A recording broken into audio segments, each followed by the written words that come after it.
Thanks for watching. Don't forget to like, comment, share and subscribe to Famous Scholar को subscribe करके bell icon पे जरूर click करें। जज़ाकल्लाह।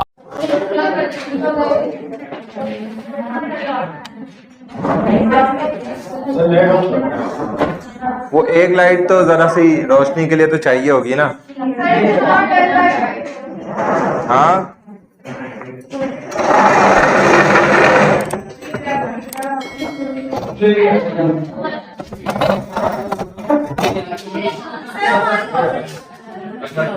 चले स्टार्ट करें भाई।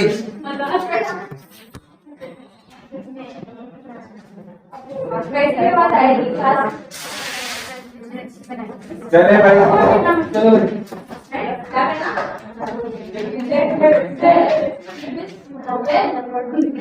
Assalamualaikum everyone. My name is Seher and my program department is BS Psychology. These are my group members Alishba, Mahin and Hania.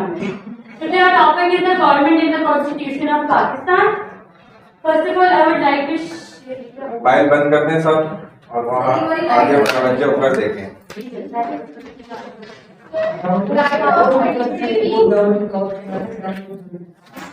First of all, I would like to share the governmental structure of Pakistan. Let's talk about the executive government first. Here comes the Prime Minister. A Prime Minister is the head of the government who is elected by the National Assembly for 5 years. A person should be Muslim and 35 years old to be the Prime Minister of Pakistan. And the Prime Minister advises the President and he also forms the Federal Cabinet. The next thing is Federal Cabinet. A Federal Cabinet is a senior government which is led by the Prime Minister. And this Federal Cabinet consists of 49 ministers and advisors. And these advisors and ministers are appointed by the Prime Minister.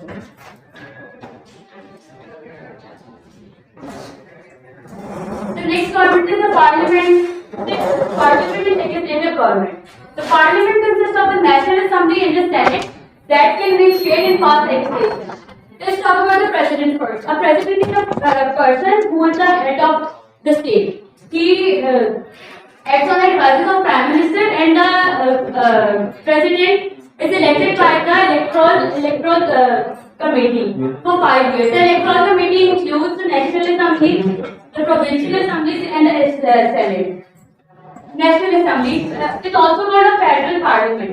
National Assembly can approve the budget, finance budget and also pass the finance bill. It is the lower house of the parliament. It is also by the president. The president is also the National Assembly. National Assembly consists of 342 seats, in which 272 seats are for the directly elected people and the remaining 70 are for the women and the religious minorities. The members of National Assembly are also known as MNA, members of National Assembly. The division of the seats depends upon the population of the provinces. And the total duration of National Assembly is 5 years. Now I would like to call Mahin. She will explain us the provincial assemblies and Senate. Assalamualaikum. I am here to explain provincial assemblies. Provincial assemblies are basically provincial level of legislative level. Okay.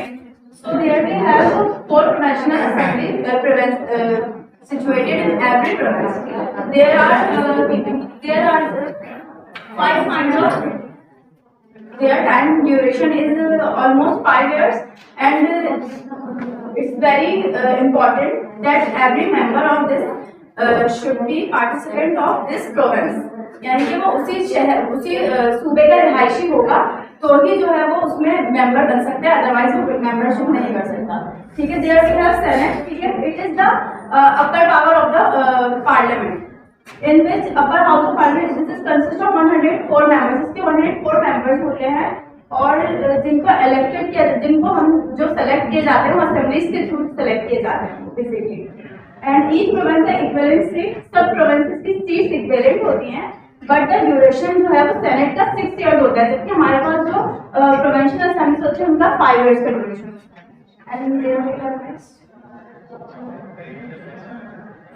The judiciary is responsible to understand and enforce laws. Following are the section of judiciary. हमारे पास यहाँ पे जो judiciary है वो responsible होती है laws को enforce करवाने के लिए बेसिकली। तो उसमें हमारे पास 5 कैटेगरीज आ जाती हैं, उसकी 5 टाइप्स हैं जो कि हैं supreme court, high court, federal court, federal Sharia court, district court and the last one is lower court. And I would like to call Hani to complete this.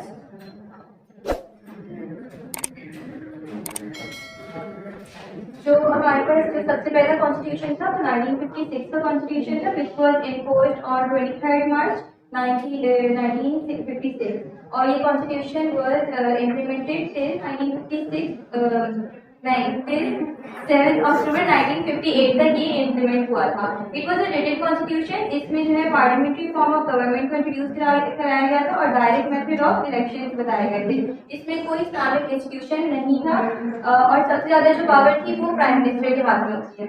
और जो है there was no supreme judicial council in this constitution. इसके बाद जो next constitution था 1962 का constitution था, 1 जून को ये इम्प्लीमेंट किया गया था टिल 1962 25 मार्च। ये भी ब्रिटिश कॉन्स्टिट्यूशन था। इसमें इस्लामिक इंस्टीट्यूशन जो है 2 इस्लामिक इंस्टीट्यूशन थे जो कि इंट्रोड्यूस कराए गए थे। एक था advisory council of Islamic ideology और दूसरा था इस्लामिक रिसर्च। इन दोनों को इंट्रोड्यूस करवाया था कॉन्स्टिट्यूशन में। इस कॉन्स्टिट्यूशन में they ensured the fundamental rights of all citizen of Pakistan और जो है executive powers were vested in the president under this constitution.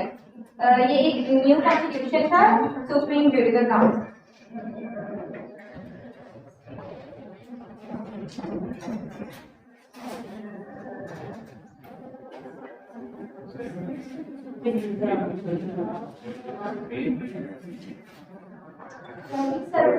Constitution.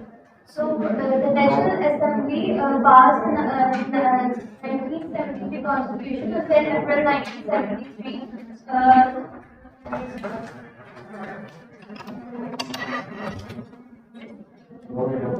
1973 Constitution of written Constitution. Constitution of Pakistan 1973 is a written constitution and it comprises of 280 articles. State relation. The Constitution of Pakistan 1973 announces that Islam is a state religion. Parliamentary form of government. Parliamentary form of government has been provided for the government in this Constitution. National language and official language. Urdu has been declared as the national language of Pakistan, but the official language is English. Federal form of government. Constitution of Pakistan 1973 provides federal form of government consisting of 4 provinces of the central government of Pakistan. Direct elections. Constitution of Pakistan 1973 has provided method of direct elections to elect members of National Assembly and Provincial Assembly. Rights of minorities. Rights of minorities have been protected in 1973 Constitution. And nutshell, to conclude that the 1973 Constitution of Islamic Republic of Pakistan is a democratic state, parliamentary with bicameral legislature in its nature. It is the constitution of elected people, and all major political parties of Pakistan unanimously accepted it. Minorities are also have safeguard and fundamental rights in such constitutions. Thank you.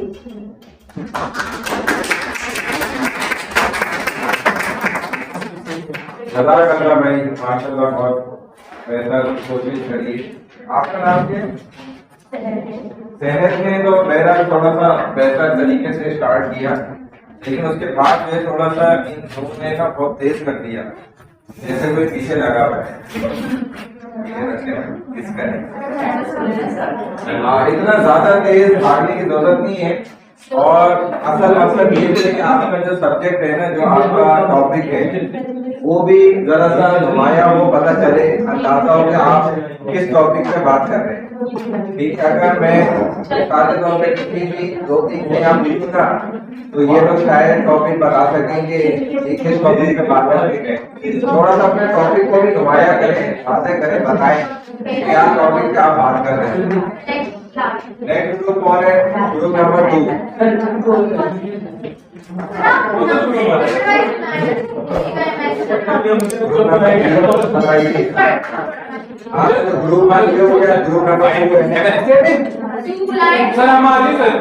Number 2 किसका है?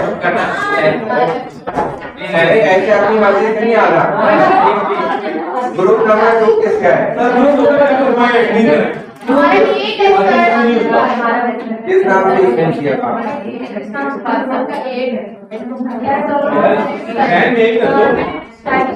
देखिए कहाँ है group number 2?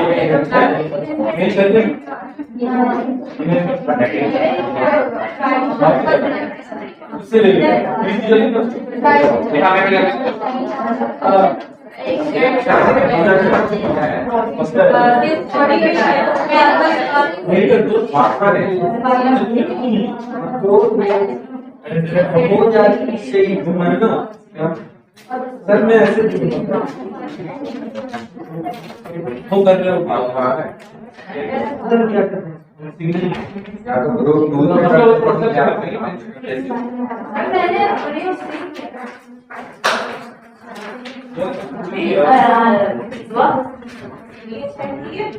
क्या बात है? कौन सा ग्रुप है? नजाफत रखी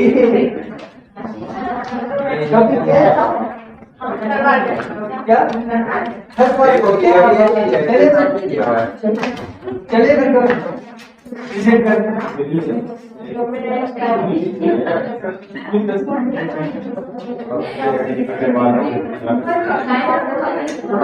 मैं सब ओपनिंग करता हूँ या एडिटिंग करता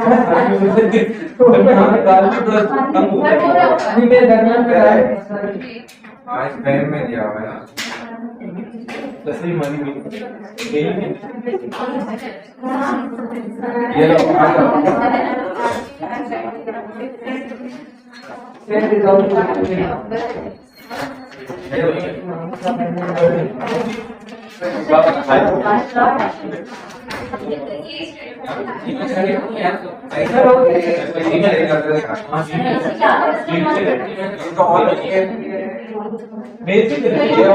लो बस सही है।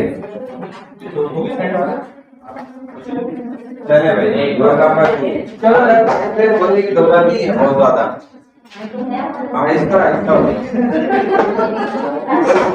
ऐसा लग रहा है धीमे धीमे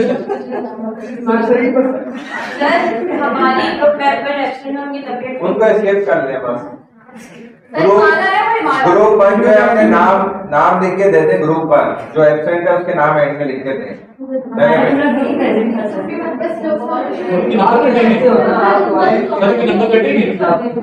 15 नंबर मिलेंगे ही नहीं कटेंगे क्या?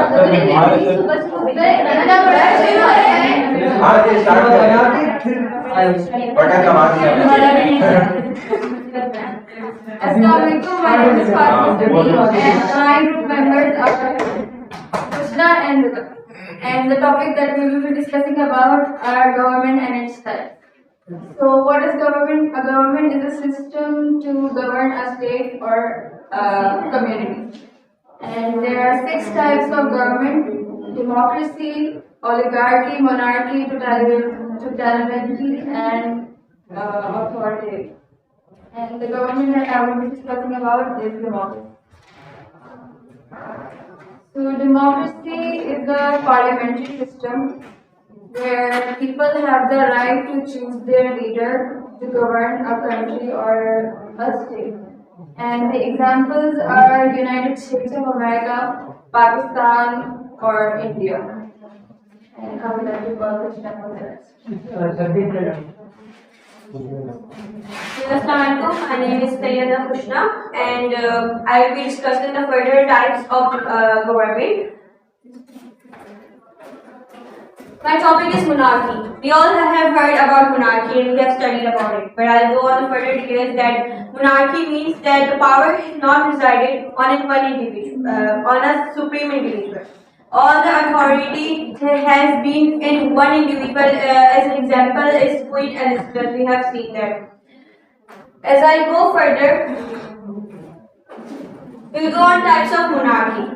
It explains that all the power that has been given to the Queen or the power or the one individual that is ruling it, it has been divided. the power is on political parties and on the individual as well. They have to share the power. One cannot take the complete control, and one cannot subtract another person. If there has been a law which has been given, so both parties have to agree on it. My further type is oligarchy. Oligarchy is a system of tribes in which power is divided not in one person but in a complete group. We have seen in tribal areas such as Sindh and that parties, there are further groups that rule a certain area, like in villages. How can I give you an example? I can give you an example of feudal system. Like in villages, there is only one leader who has the complete control, and people sit around in an area and they share their problems with him and have to give a decision. That is what oligarchy is. For further, Rida will explain.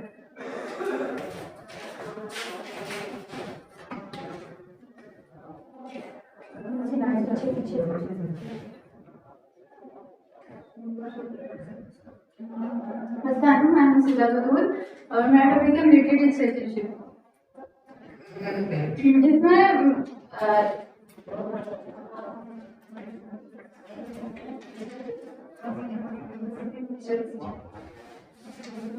Military dictatorship is a dictatorship in which the military expert complete, मतलब एक जो military का high ranking officer होता है वो पूरे मुल्क पे अपनी हुकूमत चलाता है। जब उसे लगता है कि जो दूसरे हमारे डेमोक्रेसी वाले हैं वो सही से नहीं चला रहे तो अपना लाता है, और सबसे खतरनाक चीज यही हो गई है। जैसे कि एग्जाम्पल्स है, हमारे पाकिस्तान में हो चुका है जनरल यहिया और परवेज मुशर्रफ, ज़ियाउल हक और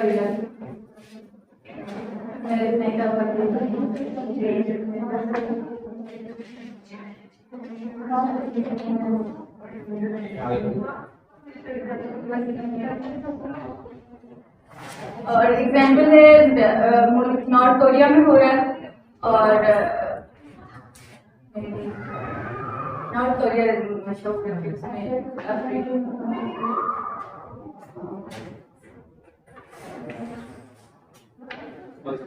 काफी मारा था।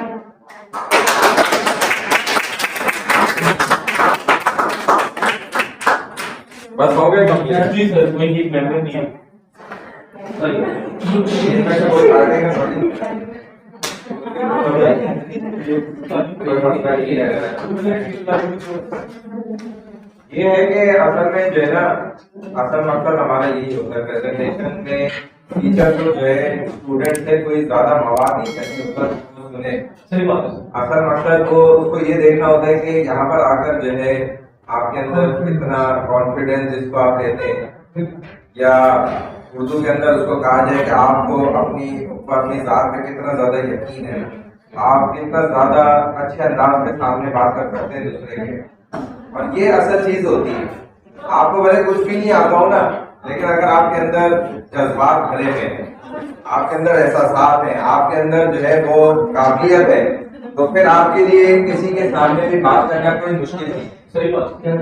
अभी मैं जिस जगह से आया हूँ वहाँ पर मैं आपको थोड़ा सा चले जिक्र कर देता हूँ, जरूरी है, क्योंकि हम देखते हैं ना कि हमारे माशाल्लाह देखिए एक यूनिवर्सिटी के स्टूडेंट्स हैं जिनके मुतालिक दूसरे बाहर के लोगों का ये गुमान होता है, एक अंदाजा होता है कि शायद ये बहुत ज्यादा ही ओवर कॉन्फिडेंस होते हैं। हालांकि ये जरूरी नहीं है, कुछ स्टूडेंट हो सकता है ऐसे होते हो, लेकिन अक्सरियत ऐसी नहीं है। लेकिन बाहर वालों का आपके मुताबिक एक अलग जहन है, मकसद उनका जहन बहुत सी चीजों में गलत भी है और चंद चीजों में सही है, लेकिन अक्सर चीजों के मुताबिक उनका जहन आपके लिए बहुत ज्यादा गलत होता है। वो बहरहाल बहुत सारी चीजें हैं, लेकिन मैं आपको बता रहा था कि मैं जहाँ अभी भी आया हूँ ना, तो ये पाकिस्तान का आपको पता है सेंसस स्टार्ट हो रहा है, मरदमशुमारी जो है वो शुरू हो रही है, और उसी की ट्रेनिंग में हम फंसे हुए थे। यानी कि उसकी ट्रेनिंग जो है वो सारी कंडक्ट की थी हमने। उन सारे चक्करों में सुबह से रात दिन एक ही हो रहा है। और वहाँ भी जो कैंडिडेट्स इस वक्त टोटल आए हुए थे वो हालांकि मुख्तलिफ लोग थे, लेकिन उसमें 17, 18, 19, 20 ग्रेड के भी लेक्चरर, प्रोफेसर और प्रिंसिपल और हेड मास्टर और फलाना ढिमकाना, ये सब वहाँ पे ट्रेनिंग ले रहे हैं।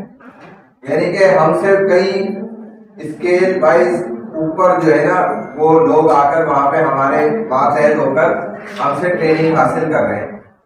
अब उनसे बात करते हुए, जैसे अभी सुबह भी एक इंसिडेंट हुआ तो उसमें मैंने उनको ये कहा भाई आप लोग जरा एक तरफ हो जाएं, लेकिन वो इस पर थोड़ा सा गुस्सा हुए कि भाई ये आप किस अंदाज में हमें कह रहे हैं, हम तो 17 ग्रेड के अफसर हैं। लेकिन हमने उनको टाइट कर दिया बहरहाल कि भाई आप 17 ग्रेड किया, इधर 18, 19, 20, 21 के भी बैठे हैं। मसला ये नहीं है, बात ये है कि मैनेजमेंट की हमें उसको बरकरार रखना है। अब यहाँ पर जाहिर है हमारे इक्विपमेंट्स पड़े हुए हैं, सारा सामान है और गवर्नमेंट का सारा वो टैबलेट्स है, एक एक टैबलेट जो है वो 80-80 हजार का है, इतना सामान पड़ा हुआ है। अब आप एकदम इधर हल्ला बोलेंगे तो हमारे लिए नुकसान है, कोई चीज आगे पीछे हो जाएगी। तो या तो आप बैठ गए मैनेजमेंट संभाले। अब ये डील करना और ये कॉन्फिडेंस होना और बातचीत करना, माशाल्लाह वहाँ पे 650 स्टूडेंट एक साथ जिनको ओवरऑल सबको ट्रेनिंग दी जा रही है। नादरा के लोग अलग बैठे हुए हमारे साथ, उनको भी टैबलेट के वक्त में जो है जब जो भी ट्रबल शूटिंग आती है, जो मसाइल होते हैं बहरहाल वो सारा कुछ अरेंज करना पड़ता है। तो उस जगह से निकल के आने में मुझे देर हुई। बहरहाल मेरी ये बात बताने का मकसद ये कि देखो आपके अंदर जो है काबिलियत इस बात की होना बहुत जरूरी है कि आप लोगों के मजमे के सामने बात कर सकें। हालांकि बड़ी अजीब सी, मैं अब एक दूसरी आखिरी बात आपको बताने लगा हूँ कि हमारे साथ का एक क्लास फेलो लड़का, वो अभी KPK के अंदर MNA लगा हुआ है, मेरा क्लास फेलो है वो लड़का, मेरे साथ पढ़ा है 8 साल, वो आलिम दीन बना है माशाल्लाह, लेकिन हर साल वो फेल होता था। ये मैं एक जबरदस्त बात आपको बता रहा हूँ कि हर साल वो क्या होता था, फेल हो जाता था बेचारा। वो पढ़ने लिखने में बिल्कुल ही डल था, पढ़ना लिखना वो चाहता भी नहीं था। उसके वालिद चूंकि आलिम थे, वो चाहते थे इसी लाइन से गुजरे, पीछे लगे रहे, आखिरकार गिरते पड़ते वो किसी न किसी परसेंटेज के साथ पास होकर उसने मुकम्मल दर्स निज़ामी कर लिया, वो आलिम बन गया। लेकिन उसके अंदर फर्स्ट ईयर से, पहले साल से ये काबिलियत थी, वापस आ जाए ना वरना एडमिशन लगी थी, ये काबिलियत थी उसके अंदर कि वो बात बहुत अच्छे अंदाज में करता था। यानी कि आप उसको इधर खड़ा कर दें, इधर 1000 लोग बिठा दें, वो 1000 में से 1000 को कायल कर लेगा अपना। ये रसूलुल्लाह सल्लल्लाहु अलैहि वसल्लम ने फरमाया कि बात लोग ऐसे होते हैं, उनकी बात करने के अंदाज में जादू होता है। जब वो ज़बान बोलते हैं, लोग अपने मसरूफियात, अपने काम छोड़ के उनकी बात को सुनना शुरू कर देते हैं कि यार ये बात क्या कर रहे हैं। इतना जादू होता है उनके अल्फाजों में और उनके बात करने के अंदाज में। तो ये अल्लाह ताला ने उसको काबिलियत दी थी। अभी नेवी वालों ने एक पोस्ट जो है वो गाड़ी के, भाई उनको एक बंदा चाहिए जो कि दर्स निज़ामी किया हुआ आलिम हो और उनके लिए जो है ना उनको मोटिवेटर टीचर चाहिए, ऑफिसर, मोटिवेटर टीचिंग ऑफिसर, या जो भी किसी को कायल कर ले, मोटिवेट कर ले लोगों को। अब नेवी के बेस में आपको पता है एक मजमा होता है, हुजूम होता है, हर एक बंदे का उसके काम ये था उस बेस में कि वो हर नेवी के जो भी एम्प्लॉइज है, चाहे वो अफसर है या निचली दर्जे का सुपरिटेंडेंट है या 1 नंबर BPS का क्लर्क भी है, तो उन सबको उसने कायल करना है, किस तरह, इस्लाम की तरफ मोटिवेट करना है। अब वो उन्होंने उसके लिए शर्त क्या रखी कि जी हमें जो है फर्स्ट डिवीजन पास जो है ना दर्स निज़ामी चाहिए आलिम दीन, जिसने हमारी लाइन में उसको मुमताज़ आला कहा जाता है, यानी कि 95% से अबव जिसकी परसेंटेज हो वो मुमताज़ आला कहलाता है, टॉप जिसको आप कहते हैं ना लाइन में। अब वो पोस्ट आई, उसके लिए बाकायदा टेस्ट लिए गए, इंटरव्यूज कंडक्ट हुए, सिलेक्शन हो गई। एक साहब जो है वो सेलेक्ट हो गए जो बहुत, जिन्होंने टॉप हाई फाई थे और हमारे जो इम्तिहानात होते हैं मुल्तान बोर्ड के थ्रू, उसमें तकरीबन हर साल उनकी बहुत अच्छी पोजीशन आती थी, वो मुमताज़ आला टॉप करने वाले, उनको लगा दिया गया उस पोस्ट पे। उनका जब बिल्कुल प्रैक्टिकली इम्प्लीमेंट उनका वो शुरू हुआ काम, तो वो बोलने नहीं आता था उनको, क्योंकि हमारी लाइन में भी और अक्सर आपकी लाइन में भी, अंग्रेजी तालीम में भी ऐसे ही होता है कि जो भी स्टूडेंट बहुत जबरदस्त पढ़ने वाला होता है ना, जो टॉप करते हैं, वो अक्सर बोलने वाले नहीं होते।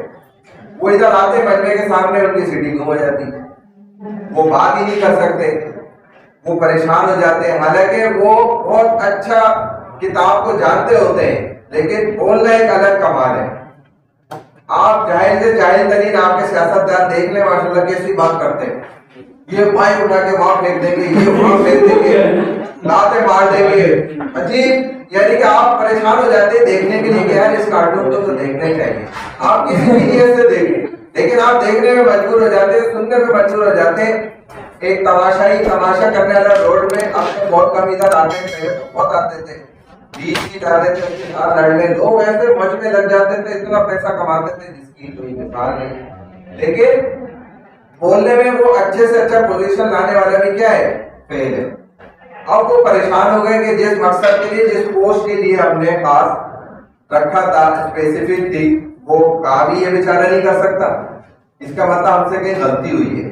तब उन्होंने उलमा से राब्ता किया, तो उलमा ने उनको समझाया भाई आपने ये बेवकूफी करी है, इसके लिए पढ़ा लिखा बंदा नहीं चाहिए, जो फेल होता हो ना थर्ड डिवीजन के साथ फेल होने वाला, वो तालिब इल्म आपको बहुत अच्छा बोलने वाला मिलेगा, वो आलिम दीन होगा, बहुत अच्छा बोलता होगा। उन्होंने कहा चलो हम थोड़ा सा नीचे आते हैं, वो सेकंड डिवीजन का है, तब भी सिलेक्शन हुई, वो बंदा काबिल नहीं था। फिर वो थर्ड डिवीजन पे आए, तब जाके उनको वो मकसद का आलिम दीन मिला, जो बोलने में माहिर तरीन भी था। और ऐसा बहुत कम एग्जाम्पल है, बहुत कम मिसालें हैं कि पढ़ने में भी अच्छा हो और बोलने में भी जबरदस्त हो। ऐसी मिसालें दुनिया में बहुत कम हुआ करती हैं। हमारे साथ एक अपना तालिब इल्म हमारा दोस्त था, हमारे साथ उसने पढ़ा, बड़ी हैरत की बात है, आखिरी बात कर देता हूं कि वो फेल होता था, लेकिन आप उसके पास बैठ के समझेंगे ना कोई भी चीज, वो आपको उस्ताद से भी बहुत अच्छी समझा देगा। हालांकि उस्ताद के साथ बैठ के तलबा को बहुत सी चीजें नहीं समझ आती थी, उसके साथ बैठते थे, वो 1 घंटे की बात जो है 5 मिनट के अंदर इतने आराम से समझा के उठता था, अगला बोलता था यार हर बात समझ आ गई। उसके पास ये कमाल था, लेकिन बेचारा खुद पेपर में लिखते हुए उसको कुछ नहीं समझ आती थी, पता नहीं क्या लिखता था, फेल हो जाता था। और उससे पढ़ने वाले सारे तलबा पास होते थे, अच्छे नंबर, और वो खुद फेल होता था। तो ये हैरत की बात है, दुनिया के अंदर बहुत सारी एग्जाम्पल्स हैं, बहुत सारी मिसालें इस तरीके से।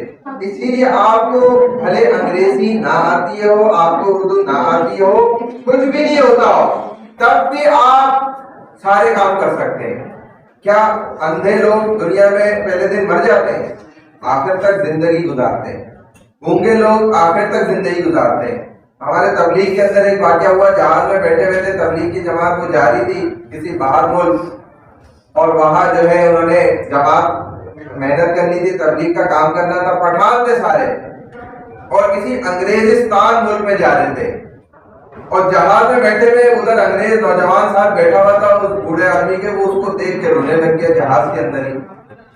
और वो जाहिर है अंग्रेज नौजवान, वो उसको देखकर तो परेशान होगा ना, वो कहेगा यार तुम मुझे जब देख रहे हो रोई जा रहे हो अंग्रेजी में बार बार। अब उसको समझ ही नहीं आ रही है क्यों क्या बोल रहे। अब वो एक परेशानी शुरू हो गई ना कि ये पठान साहब मुझे देख रहे रो रहे, और वो अंग्रेज इससे पूछ रहा भाई why you are crying to see to after see me, जो भी मुझे देखने और तो बार बार रो जा रहे हो, ये क्या मसला है। अब वो एक तनाजा शुरू हो गया ना, वो रो रहा है पठान, ये उसको बार बार पूछे जा रहा है, गुस्सा हो रहा है। तो बीच में एक बंदा उठ के आ गया ट्रांसलेटर, उसने बोला भाई क्या मसला है। पठान से पूछा उसकी पठानी में, उसने बोला मैं इसको देखकर इसलिए रो रहा हूँ कि इतना खूबसूरत नौजवान है और ये आग में जलेगा कल को। उसके दिल में तो एहसास था ना, उसको बोलना नहीं आता था, इसलिए उसके आंसू निकलना शुरू हो गए। अब उसने ट्रांसलेट करके बताया भाई ये पठान भाई हमारे ये बात कह रहे हैं। वो एकदम अरे भाई वो इंस्पायर हो गया, अंग्रेज हैरान हो गया कि ये क्या बात कर रहा है यार, इसको मेरी इतनी फिक्र क्या पड़ी है। इधर तो लोग हमारे मुल्क के अंदर पैसे के लिए एक दूसरे को चाकू मार के छीन के भाग जाते हैं, ये मेरी मरने की बात की फिक्र करके रो रहा है पागल। अब वो पूछना उसने शुरू करा भाई ये अच्छा चलो रो रहा है, इसको बड़ा एहसास है मेरा, तो इसको बोला अपनी बात मुझे बताए, वो क्या बात है ऐसी कि मैं बच जाऊं। उसने वहीं से दावत शुरू करी, इसने ट्रांसलेशन शुरू करी 2-4 मिनट में जहाज के अंदर उस अंग्रेज ने कलमा पढ़ लिया। अच्छा उसको देखा देखी 5 साल और अंग्रेज जो बैठे थे उन्होंने भी फिर पूछा भाई ये क्या डिस्कशन, अजीब हैरत में पड़ गए सारे। जब उनको भी सारी बात बताई गई उन्होंने भी सबने कलमा पढ़ लिया कि भाई चलो अगर इस्लाम ये है और इस वजह से इनको हमारी इतनी फिक्र है कि हम आग में जाकर जलेंगे। तो हम कलमा पढ़ते हैं, मुसलमान हो जाते हैं, अब हमें इस्लाम सिखाओ। तो देखो उसको अंग्रेजी नहीं आती थी पढ़ाने, लेकिन उसके जज्बात जो थे वो खालिस थे, वो पॉजिटिव थे। अल्लाह ताला ने देखो कैसे रास्ता बनाया। तो इसके लिए ज़बान में आना शर्त नहीं है, आपको कुछ भी नहीं आता हो तब भी आप करना चाहे तो हो जाएगा, बड़ा आसान काम है, ठीक है ना। इसलिए घबराने की कोई जरूरत नहीं, इधर खुल के बात करें। ग्रुप नंबर 3 कौन है?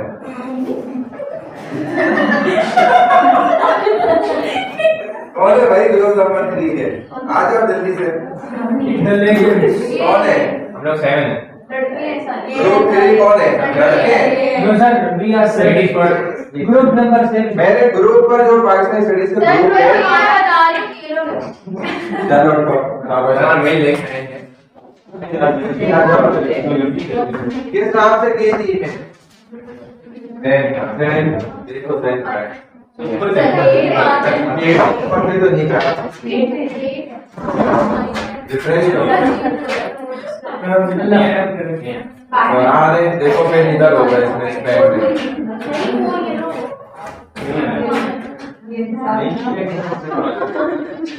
दोबारा कर लो, दोबारा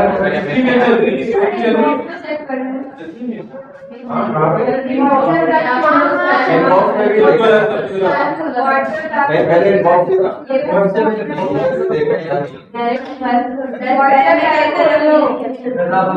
कबीरा कमल आमिर मोहम्मद जरान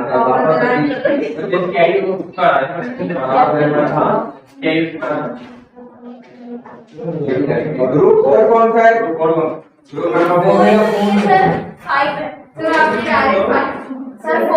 नंबर रह गया।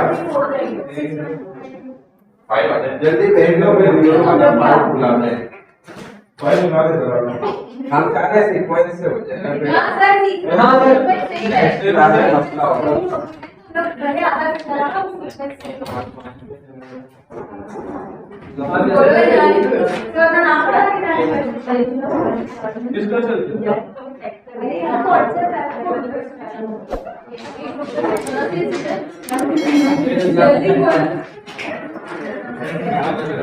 लड़कों का ये हाल है, लड़की आगे बढ़ी है। सर हमने क्यों उठा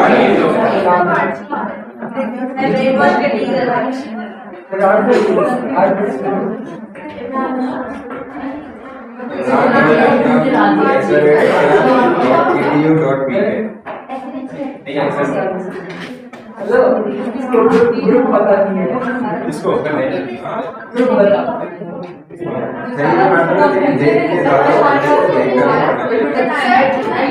इन्होंने फिर भी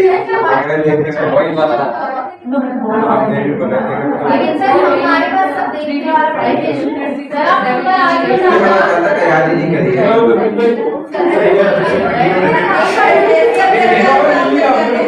वो तो मुझे पता चल जाएगा तो नंबर नहीं तैयारी करनी चाहिए थी पहले से। क्या हुआ बेटी? भाई टाइम का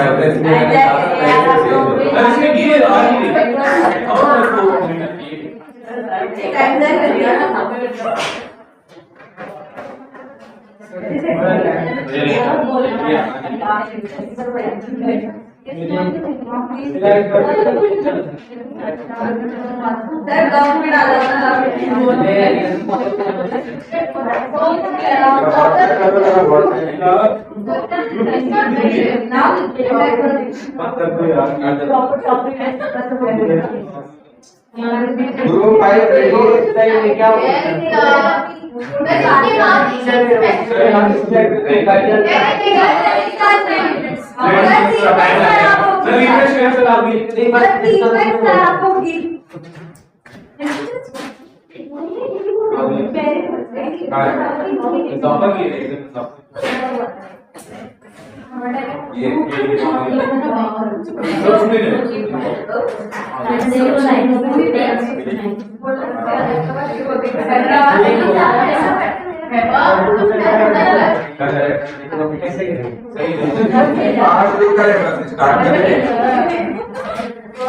चले भाई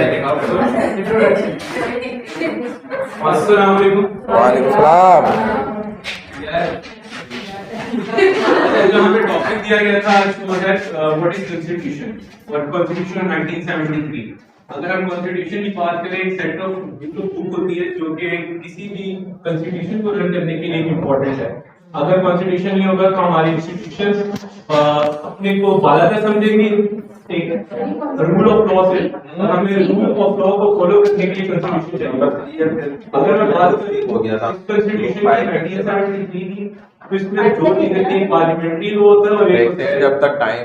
प्रेसिडेंशियल लॉ। प्रेसिडेंशियल लॉ में हम जो क्या कहते हैं प्रेसिडेंट होते हैं वो होल्डिंग करते हैं उनको। अगर हम प्रेसिडेंट की बात करें तो उसमें पीएम, अगर मैं पार्लियामेंट्री की बात करूं तो पार्लियामेंट्री में पीएम जो होता है वो रूलिंग।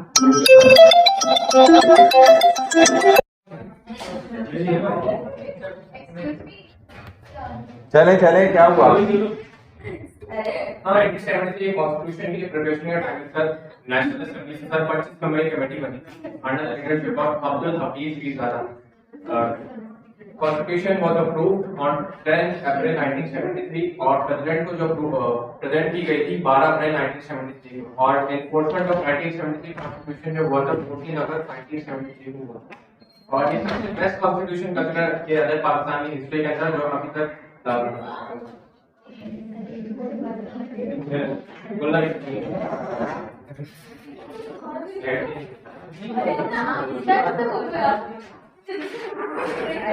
भागे जा रहे हैं। देख रहा हूँ मैं, देख रहा हूँ।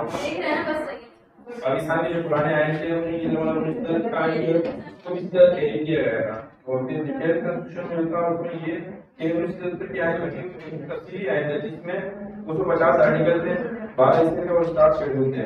तो मध्य प्रदेश में इस तरह की निर्वाचन में नामजदगी करार शामिल थी। इसमें कहा गया है कि हाकिमियत अल्लाह ताला की है। फिर नेम ऑफ कंट्री इस्लाम को रियासी मतलब करार दिया गया और उनका नाम इस्लामी जमहूरियत पाकिस्तान रखा।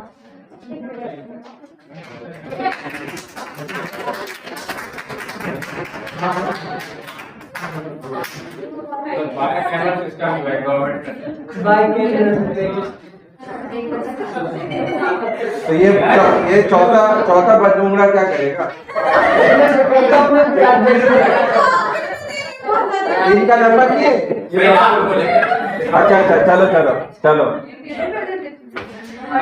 कैमरा सिस्टम जो है कंट्री अंदर सर इसका मतलब ये कि सर दो हाउस जो होंगे नेशनल असेंबली एंड सेनेट वो कंट्री को रन करेंगे और दूसरा फेडरल सिस्टम जो है पाकिस्तान में फेडरेशन होगा और जो सारे प्रोविंसेस हैं वो ऑटोनॉमस होंगे, इंडिपेंडेंट और उसको फॉर्म करके government form of government. Sir दो टाइप की गवर्नमेंट होगी डेमोक्रेसी के अंदर, प्रेसिडेंशियल और parliamentary form of government. Pakistan के अंदर जो है पार्लियामेंट्री फॉर्म ऑफ गवर्नमेंट है जिसके अंदर जो हेड ऑफ गवर्नमेंट जो है वो प्राइम मिनिस्टर ऑफ पाकिस्तान है और हेड ऑफ स्टेट जो है प्रेसिडेंट ऑफ पाकिस्तान है।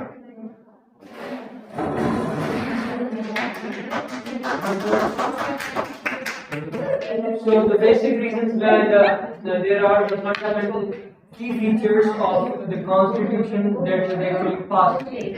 Back at the story, we have been through the dictatorship. हम 2 दफा डिक्टेटर का शिकार हुए और प्रेसिडेंशियल फॉर्म ऑफ गवर्नमेंट में हमारे पास ये मसाइल आ रहे थे कि president was actually the executive of the state, यानी कि उनकी मर्जी से बार बार प्राइम मिनिस्टर हटाया जा रहा था जो कि उनकी मर्जी से नहीं था। For example if we take example of साबडार, for example we Iskandar Mirza is a great example. उनके दौरे हुकूमत में कम से कम 4 प्राइम मिनिस्टर, 4 से ज्यादा पीएम जो है वो 4 महीने के अंदर तब्दील किए गए, उससे भी ज्यादा। तो इतने कम अरसे में इतनी ज्यादा हाउस ऑफ जो पावर है उसका तब्दील होना एक स्टेबल हुकूमत के लिए सही नहीं था। और कॉन्स्टिट्यूशन और दूसरी जो हमारे पास खतरे का शिकार हुए वो था डिक्टेटरशिप। हम डिक्टेटरशिप का शिकार हुए जिसमें हम conclusion concluded that the national assembly approved 1973 Constitution of Pakistan on April 10, 1973, proclaimed it is on August 14, 1973. Approve हुआ। अब कॉन्स्टिट्यूशन एक ड्राफ्ट में आता है और फाइनली बुक की शक्ल में इम्प्लीमेंटेड फॉर्म में बाद में आता है। यानी कि एक बंदा ड्राफ्टेड कॉन्स्टिट्यूशन जो जुल्फकार अली भुट्टो ने पेश किया, देन उसमें कैबिनेट जो नेशनल असेंबली और प्रोविंशियल असेंबली बैठी, उसने अप्रूव किया कि ठीक है ये हमारे मुल्क का कॉन्स्टिट्यूशन होना चाहिए। फिर वो उसे कहते हैं प्रोक्लेम्ड हुआ अगस्त 14, 1973। Some silent feature of 1973 Constitution of Pakistan are written, federal, parliamentary, bicameral and rigid, जो हमने ऑलरेडी डिस्कस किए थे। तो ये था हमारे पास कॉन्स्टिट्यूशन ऑफ 1973।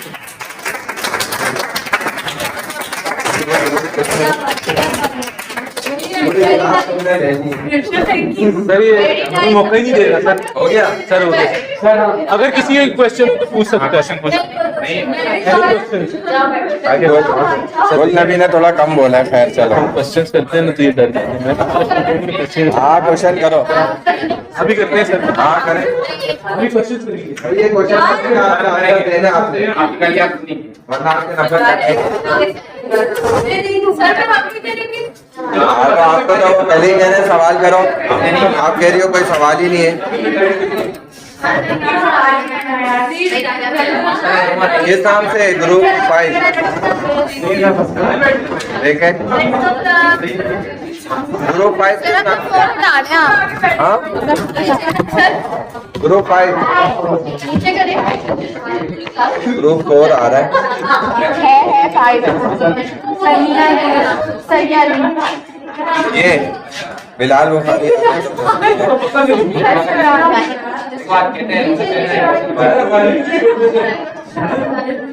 सर ये तो आपके मिक्स है। सर्च करें मैं सर्च करूँ। स्पेन में देखो यहाँ। अरे तो जल्दी हो जल्दी इंट्रो तो वैसे अच्छे से लगाऊं।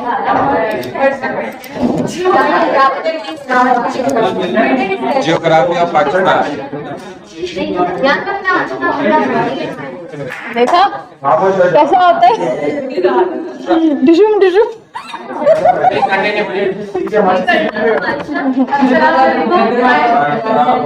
कहाँ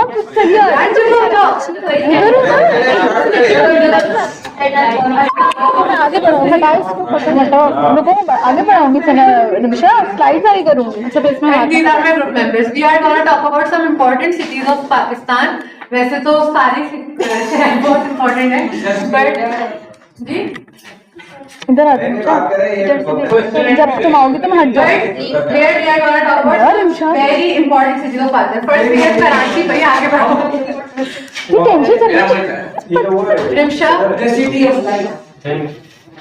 अरे रोशन हो गया। बोलो। चले कंटिन्यू करो। My name is Rimsha Kanwal. ये तो okay. So Karachi is a very populous and largest city of Pakistan, and the ठीक है कौन है भाई? रिमशा पर देख के कर। एंड कराची जो है वो 12th लार्जेस्ट सिटी भी है इन द वर्ल्ड। ओके नहीं सर इन लोगों को हटा दें। नहीं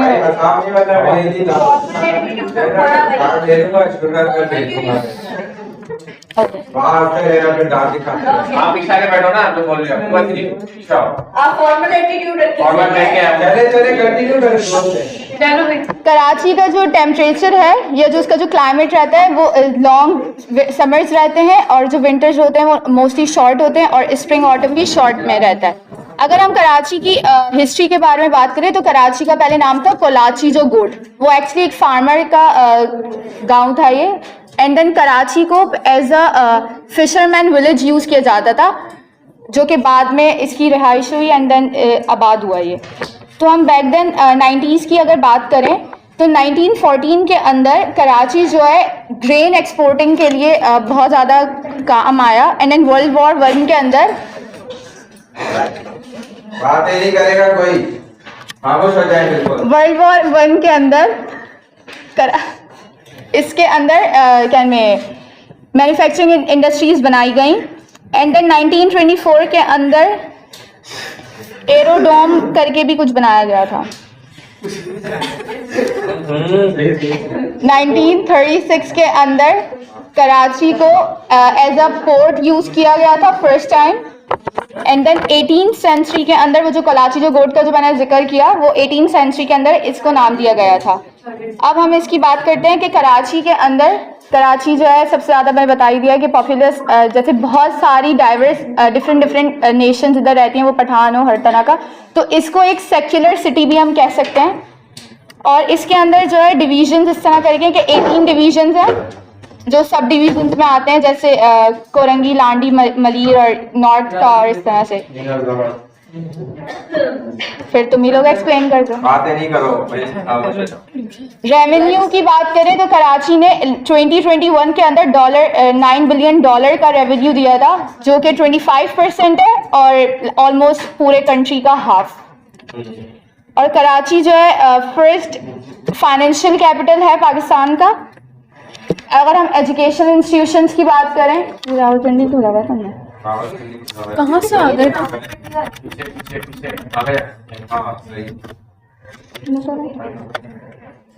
अगर हम इंस्टीट्यूशंस की बात करें तो एजुकेशन इंस्टीट्यूशन हमारी Aga Khan University, IBA and then NED, Dow, Mohammad Ali Jinnah universities, ये बहुत अच्छी यूनिवर्सिटीज़ में आती है, इकरा नहीं आती।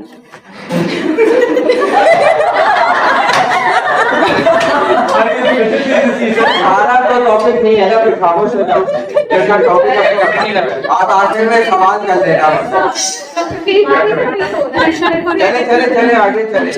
शॉपिंग जोन्स के अंदर आता है, अभी तो खैर लकी वन और ये सब बन गया, तो ये बड़े शॉपिंग मॉल्स में आता है। और कराची के अंदर सबसे ज़्यादा, अगर ईद पर कोई ब्रेकिंग न्यूज़ देखता है तो सबसे ज़्यादा शॉपिंग करने वाले कराची के ही लोग पाए जाते हैं। ट्रांसपोर्टेशन की बात करें तो यहाँ पे ट्रांसपोर्टेशन हब बहुत बड़ा है। जिन्ना इंटरनेशनल एयरपोर्ट जो है वो यहाँ का लाइक बहुत ज़्यादा बिजिएस्ट एयरपोर्ट में आता है एंड देन अभी ग्रीन लाइन और रेड लाइन का भी स्टार्टअप हुआ है।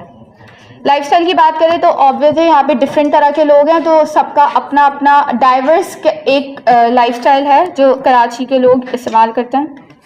स्पोर्ट्स की अगर बात करें तो यहाँ पर नेशनल स्टेडियम है जो कि क्रिकेट के हवाले से आजकल PSL वगैरह स्टार्ट होगा तो वो फिल जाता है।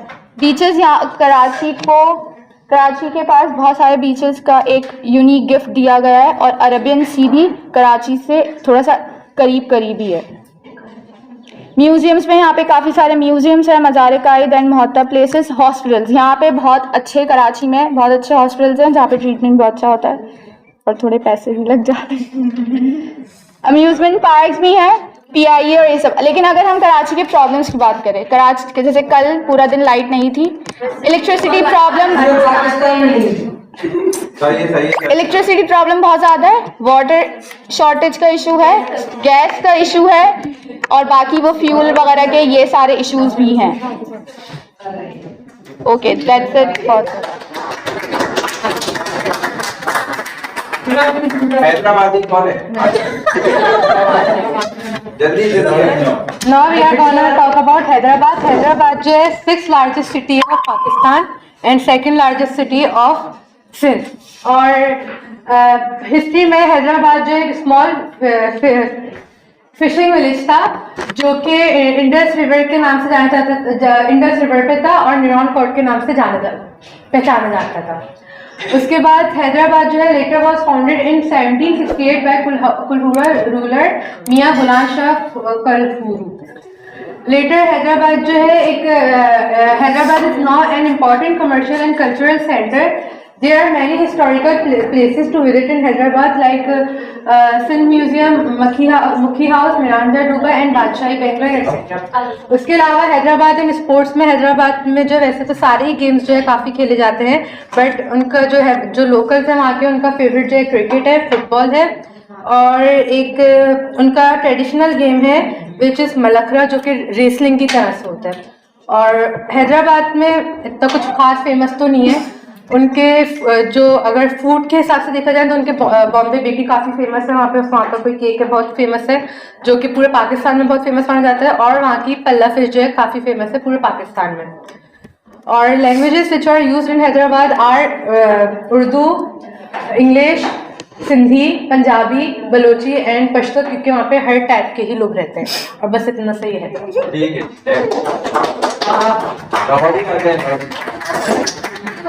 Assalamu alaikum. Sir, I'm not Lahori, but my topic is Lahore. So, Lahore is the second most populous city in Pakistan after Karachi, and 26th most populous city in the world with a population of over 13 million. It is the capital of province of Punjab, where it is large city. Lahore is the major center of Qawwali music, and this city also hosts much of Pakistan tourist industry. The city also, with major attraction including the Wall City, the famous Badshahi and Wazir Khan Mosque, as well as several Sikh and Sufi shires. Lahore culture is unique. Sometimes it's referred as the cultural capital and the heart of Pakistan. This city was the seat of Mughal Empire and the Sikh empires, as well as the capital of Punjab in Muhammad Ghaznavi's 11th century's empire and in the British Empire. Thank you. Over to Varisha.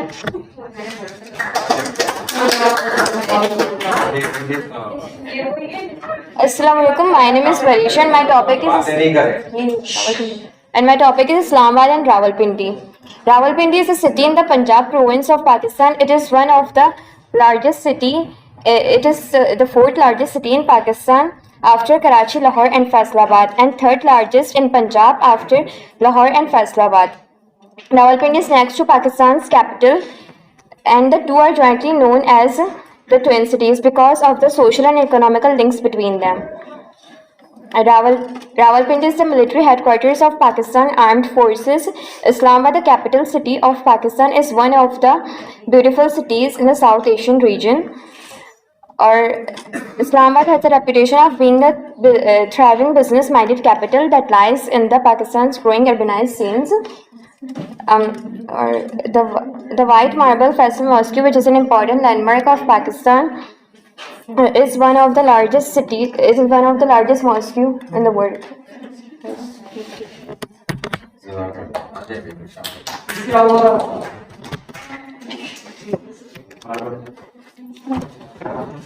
Peshawar is among the sixth most populous city of Pakistan. Capital है खैबर पख्तूनख्वा. इसकी population 2.3 million above है. Peshawar has a historical background और पेशावर में guns और pistols produce होती हैं, तो वो फेमस उस चीज़ के लिए है. और पेशावर जो है एंटीक्स और हैंडीक्राफ्ट्स के और म्यूजियम्स के लिए फेमस है.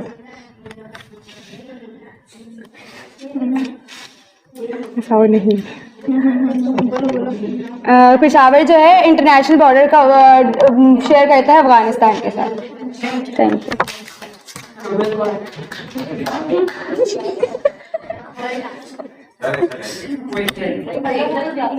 कोयटा जो है वो प्रोविंशियल कैपिटल है कराची का और पाकिस्तान का. प्रोविंशियल कैपिटल है पाकिस्तान का और ये 536 माइल्स अवे है कराची से और ये साउथ वेस्ट में सिचुएटेड है और इंटरनेशनल बॉर्डर ऑफ अफगानिस्तान में. इसकी पॉपुलेशन जो है वो अप्रॉक्सीमेटली 1.1 मिलियन है और ये आपका 10th मोस्ट पॉपुलेटेड सिटी है. कोयटा जो है वो 5,500 फीट अबव सी लेवल पे सिचुएटेड है और यहाँ का वेदर मोस्टली ड्राई और चिली होता है, जिसको हम बोलते हैं कि कोयटा की हवाएं चलती हैं तो कराची पे सर्दियाँ बढ़ती हैं. फिर इसके अलावा यहाँ इसमें दो पिकनिक पॉइंट्स हैं. एक है हन्ना लेक और उरक वैली जो कि पिकनिक रिजॉर्ट्स वगैरह के लिए लोग यहाँ पे विजिट करते हैं. और एक है ज़ियारत हाउस जिसकी पिक्चर लगाई भी थी. ज़ियारत हाउस में ज़्यादातर लोग जो हैं वो उनको एक्सप्लोर करने जाते हैं. और कोयटा के जो फेमस फूड्स हैं वो है सज्जी या फिर दमपुख्त. इसके अलावा कोयटा में फेमस मिलिट्री कंटोनमेंट भी है बलूचिस्तान की साइड. Thank you. क्या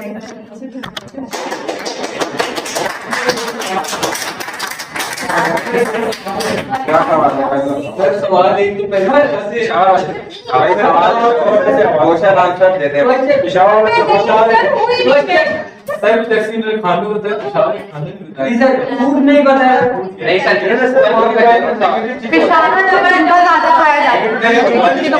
एक्सपर्ट है चपली का बात है। नहीं आपने देखिए वो सर जितना मतलब हाँ, ये पिशावर में है, इसलिए तुम्हारे अंदर से आ रहा होगा। अरे जो बात है कि सही है। अच्छा बोलो क्वेश्चन करो भाई का नहीं, सवाल तो सही है ना। पूछो भाई सवाल दे पूछो। आप और इसको ये कह रहे हैं कि असला वाला बन के उनको प्रोवाइड करते इसलिए वैसे दहशत गर्द में आपने हमें शुमार कर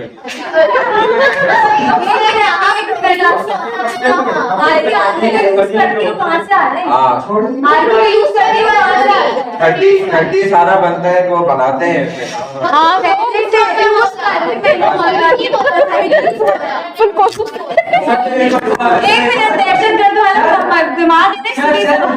मेरे को सवाल है अरे ये तो इनफॉर्मल हो रहा है सर, इनफॉर्मल केस होना चाहिए। सवाल कर लो भाई, लड़ना बात कोयटा में ज़ियारत है, ज़ियारत हाउस है। ज़ियारत हाउस जी ज़ियारत हाउस है जहाँ वो रेसिडेंसी है कायद आज़म की, जो कि जहाँ पे लोग तो आपको पता है ना ज़ियारत हाउस में होता क्या है?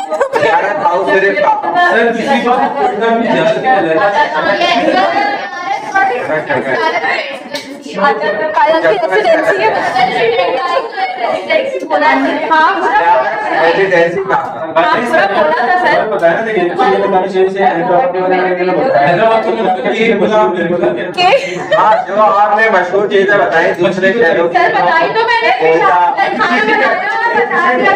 कोयटा ठंडी हवा होता है खाने में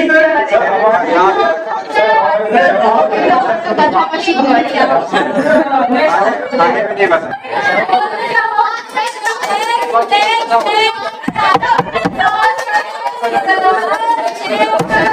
चलो बस सही है।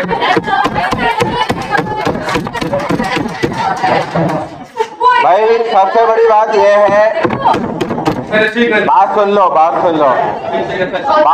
भाई। सबसे बड़ी बात यह है कि इन्होंने अपने नाम ही नहीं बताए तो ये आगे क्या बताए।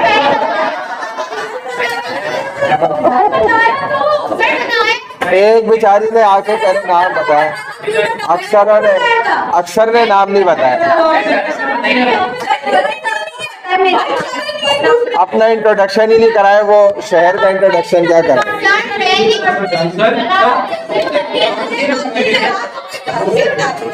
चलो ग्रुप नंबर 6 कौन है?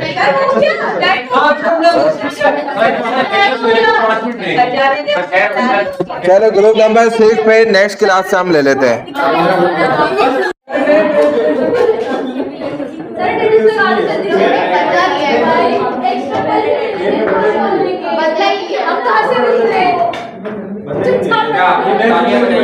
अच्छा जी, अलीशबा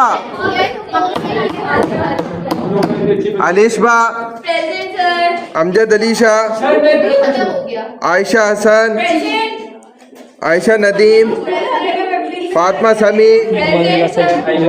कौन है फातिमा समी? लग गई। गुल नबी, खामोश हो जाओ अभी। हफ्सा इसरार, हानी आमिर। हफ्सा इसरार कौन है? हसीना बीवी, हुमैरा शब्बीर, हुमैरा, इमाला थानवी, इकरा, खुदैजा, माहीन वसीम, मोनुल वरीशा, नेमत, नज़ाफत अकी, रिदा बतूल, रिदा जुल्फ़िकार, रिमशा कवल। रिदा जुल्फ़िकार है और रिदा बतूल, रिमशा कवल, सफीना कवल, सानिया अलवी, सेहर, शहीर आलम। शहीर आलम नहीं आया। शहीर आलम कौन है? अरे नहीं सर, मेरे से नाम याद है।